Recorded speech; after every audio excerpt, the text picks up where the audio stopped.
Hey fellow Vault Dwellers, it's Angry Turtle, and today I have for you update for my unarmed build, and yes, I'm going for a full health approach, as it is possible in case of unarmed build, although obviously if you choose to go low health with unyielding armor and all the mutations like adrenaline reaction, you will do more damage than in case of full health, although this difference is actually not so huge.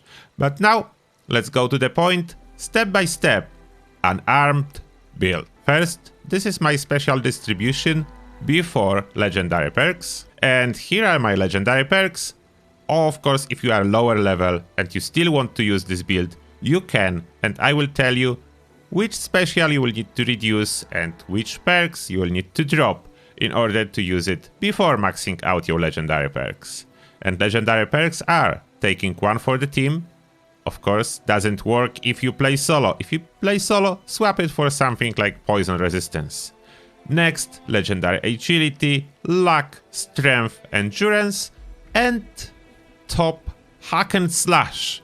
There is one more legendary perk that you can possibly take that gives more explosions with unarmed weapons, but I personally do not like it. That's why it's not in here. This one is powerful, and I have it, and only triggers in VATS, therefore I have full control if I want explosions or not. If I don't want explosions, I just do not use VATS.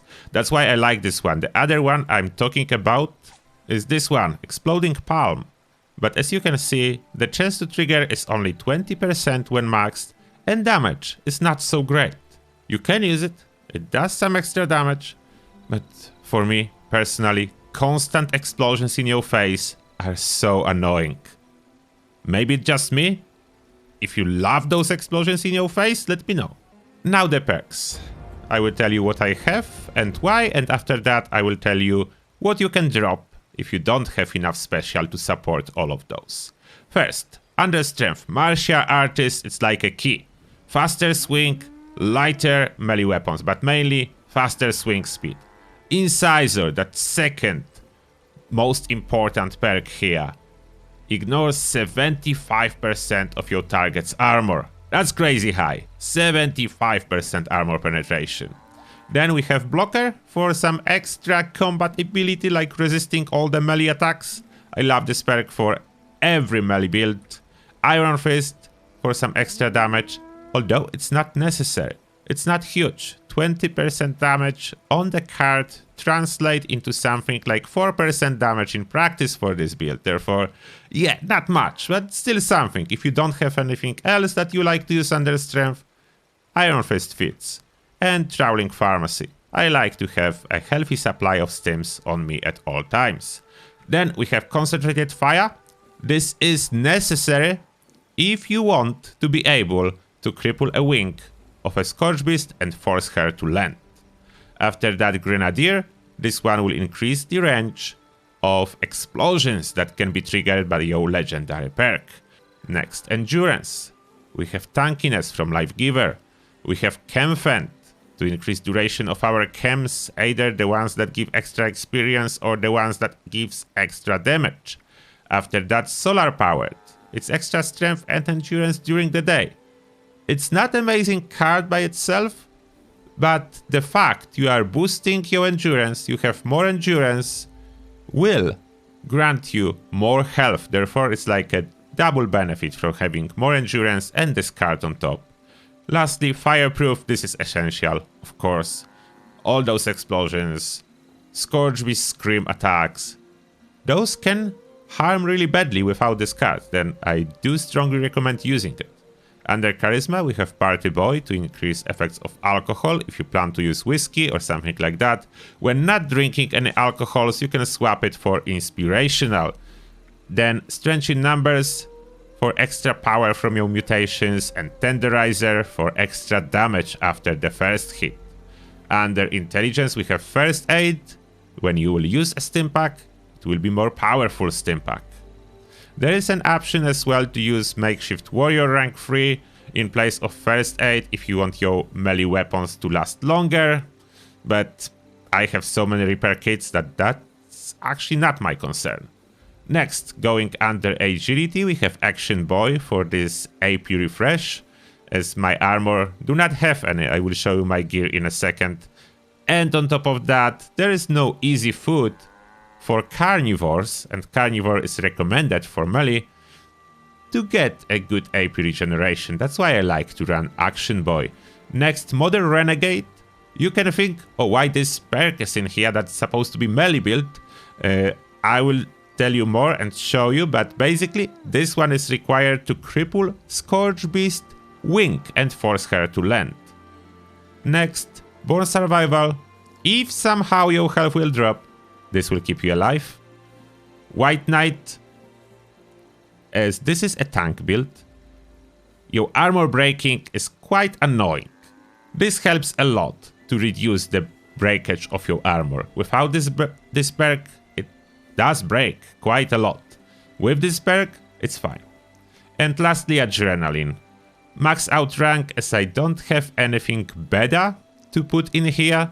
Of course, if you want to add something like Dodgy, you can reduce rank of Adrenaline. Even rank 1 will be fine. And Dodgy is a good option, that's the perk, Dodgy. If you don't plan to really use VATS with your build, Dodgy is really good. But when using VATS, you need all the action points for VATS. Melee VATS is expensive. And lastly, Luck. Ricochet, perfect synergy with vampire weapons and extra tankiness. Class Freak, as there is a lot of mutations. Curator, if you plan to use any bubbleheads of magazines. Star Genes to keep the mutations. Good with Salt to keep the precious meat fresh for longer. And Bloody Mess for a little bit of extra damage. And now, what you can reduce if you don't have enough special. You can drop Bloody Mess, it's not necessary, it's not a big difference. You can drop Ricochet, and this way you will save 6 points under Luck. Then under Agility, you can drop Adrenaline to rank 1, and this way you will save 4 points under Agility. What else you can drop? You can give up on Action Boy, and you will get another 3 points out of Agility. You can give up on Party Boy. It's not necessary, it's nice, but not necessary. And you will save 3 points under Charisma. You can give up on Camfend, and you will save 3 points under Endurance. And dropping those perks, you should be just fine.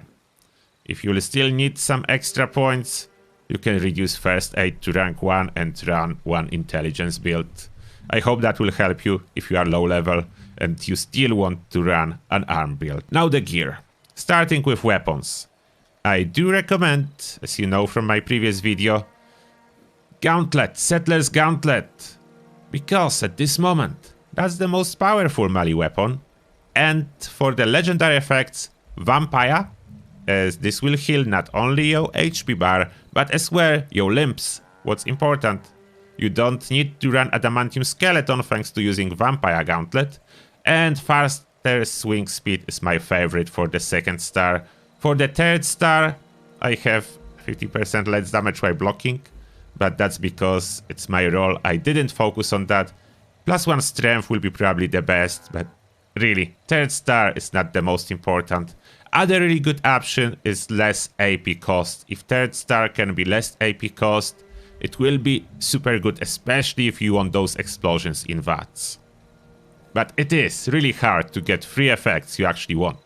And you certainly want Vampire and faster swing speed. 3rd star, less important. Another Gauntlet, if I need a little bit more damage, I have anti-armor version. Apart from that, it's the same. And for crippling Scourge Beast, it's this 10mm pistol. And it doesn't even need to be legendary. You can just craft one. You do not need a legendary. If you will get a legendary, less AP cost, it's the effect you are looking for. Prefix doesn't matter. 2nd star doesn't matter. Just less AP cost. And those following modifications, just copy them exactly, with exceptions of paint. Of course, paint is whatever you like. And here I should mention, tweaked automatic receiver currently counts as single shot even though it's automatic, which makes a perfect synergy with this build and crippling usage. But if one day something happens and Bethesda fixes that or changes that, you will use hair-triggered receiver. But for now, tweaked automatic. Now armor. For armor, I strongly recommend Secret Service set Overeaters for this build. Second, third star, if you get a good one, nice. If you don't, it's life. You don't need it. Overeaters is the important part. And I have jetpack for my torso. I have ultralight for legs. And I have weighted for arms.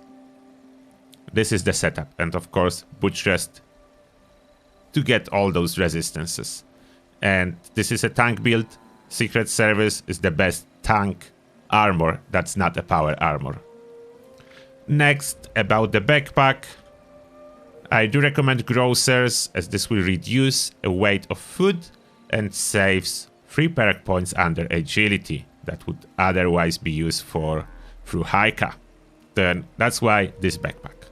And finally, we're jumping over the mutations, and those are bird bones for extra agility, carnivore for extra boost from meat, marsupial from extra jump height, scaly skin for extra resistance, speed demon to move faster, talons for extra damage, twisted muscles for even more damage, and there is herd mentality that's not showing because I'm currently not on a team. Let's join a team, and now you can see it. There is herd mentality for extra special Y grouped. And that's my private server, but someone is here. That's awesome. Then I can show you this build on a team. About the food, there is not too much necessary, but I recommend the easily craftable and easily farmable like Deathclaw steak, glowing meat steak, mutant hand chops, and Yaoguai ribs. Those are super easy to get, just piece of meat and you cook it with a piece of wood. Therefore, it's like super easy and decent boost to your stats. Now, let me demonstrate how this build works in practice. And in practice, you want to use Vampire Gauntlet basically all the time. The anti-armor only if you really need to squeeze some extra damage. Let's try to kill something. And we are visiting some ghouls inside the golf club. And Radroach. Hit the Radroach. We hit those ghouls and you can see explosion. Did it kill it? No, it was too far. Fortunately, explosion will not always kill everything, but maybe I try to wake them up, gather them around, and try to get them with explosion. In the same time, you will see how tanky this build is. Secret Service armor alone, basically, do the job in here. Look at that. I'm tanking everything without much issue, and this is a full health. Then, yeah.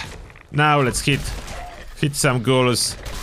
They one hit, but I want explosion. Oh, come on, give me the explosion now. Look at that. I killed like almost all of them. Only some survived. Perfect. That's why the explosion is actually useful for the crowd control situations. There was a legendary one, but that's nothing good. It's not a good piece of armor. On the tougher enemies, though, you'll need to shoot couple times. Let's visit super mutants. I mean, shoot. Punch. And here we are. Of course, wherever you are tired with explosions, just punch without VATS. Just punch them like that. Don't use VATS and there will be no explosions. They usually die in 2 hits. And thanks to the swing speed, those 2 hits are going really fast. Some of them, if I attack from the sprint, which counts as power attack, will die instantly in 1 hit. As you can see in here, you can actually get them in head, but it's hard. Like, you can get a head hit, like headshot, with a melee, but it's not very reliable. I didn't practice enough to always hit the head. You can try and aim high to get the head, but yeah, it's like... it's tricky. Maybe a little bit easier in first person. Oh yeah, you see, I did it. Therefore, you see, you can get a head hit with a melee, although like first person is like better luck for me, but still not easy. It's not the same as with weapons, like normal weapons. Now the second hit was a headshot. Yeah, oh, this one was a headshot. I don't exactly know how the hitbox detection with melee works to get always the headshot. Now, this pistol, this mysterious pistol, let me show you on the Scotch Beast. And we are choosing pistol. Let's try to attract the Scotch Beast a little bit closer, and I will show you exactly how we force her to landing. Just need to get a lock in VATS, and she does not want to get any closer. Let me try. And aiming for the wing, shooting. And no luck yet. Oh, now it's crippled. Now back to the melee weapon, and she will land. Is her wing? Here she goes. Her wing is crippled. She's landing. And then we can go, approach, and then just start punching. She somehow kicked me in mid-air. Okay, she's legendary, then... Yeah. Again, pistol. Wherever legendary recover health will go up and flying. But now she will be back. So I crippled her again. You can see how easy it is to cripple a wing with a pistol. Thanks to this receiver. This kind of bug, but in the same time... It is like that since day one, and I'm not even sure if this will ever change. And if this will change, her trigger receiver will do the same job, but you will need to keep spamming the trigger. That will be the difference. You will need to keep spamming the trigger. While with Tweaked, it works as a single shot, but keep spamming the trigger for you, then you don't need to do that. What is really cool and handy. I cannot guarantee though that it will be always like that. That's why I mention her trigger receiver as this is the alternative option. That will be always there. The other one works as intended. You just spam the button. And that's everything about this build. Let me know what you think, guys. Let me know what you think about this melee unarmed build. And no, I'm not using Torn Armor because after the nerf, I do prefer to have extra resistance from Secret Service armor rather than a little bit of blade damage from Torn Armor. This is a sad story, but a true story. And that being said, thank you a lot for watching, and see you all in the next one.